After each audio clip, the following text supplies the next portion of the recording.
La Marie que vous priez n'est pas celle de la Bible. Si tu es catholique et que tu pries la Vierge Marie, et je le dis avec plein de bienveillance, écoute bien jusqu'au bout. Ce que je vais dire n'est pas une attaque personnelle. C'est une question biblique, historique et spirituelle.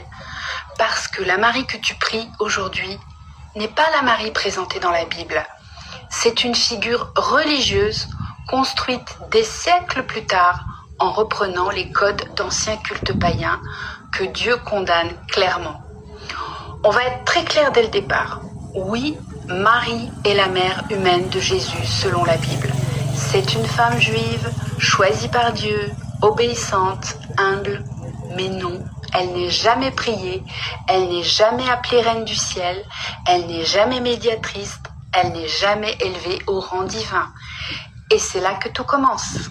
D'ailleurs, quand quelqu'un essaie d'exalter Marie devant Jésus, Jésus recadre immédiatement.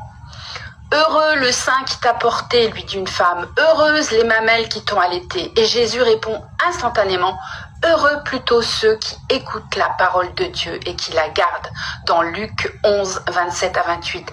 Jésus ne construit jamais un culte autour de sa mère, jamais.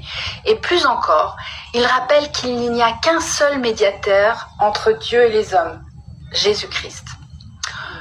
Le problème central, c'est la prière. Dans la Bible, on ne prie jamais une créature, ni un saint, ni un ange, ni Marie. Tu adoreras le Seigneur ton Dieu et tu le serviras lui seul. Donc, la question n'est pas « est-ce que Marie a existé ?» mais pourquoi prie-t-on quelqu'un que la Bible ne demande jamais de prier? Maintenant, parlons d'un détail que beaucoup ignorent. Dans l'Ancien Testament, Dieu condamne un culte précis, le culte de la Reine du Ciel. Dans Jérémie 7, 18, les enfants ramassent le bois, les pères allument le feu et les femmes pétrissent la pâte pour préparer des gâteaux à la Reine du Ciel et pour faire des libations à d'autres dieux afin de mériter. Et Dieu dit clairement que ce culte provoque sa colère. Question simple. Pourquoi Marie est-elle appelée aujourd'hui Reine du Ciel alors que ce titre est bibliquement associé à un culte païen condamné?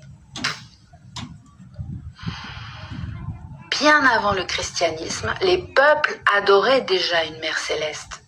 Astarté chez les Cananéens, Ishtar à Babylone, Isis en Égypte, Cybèle à Rome. Même schéma partout, une mère divine, Reine du Ciel,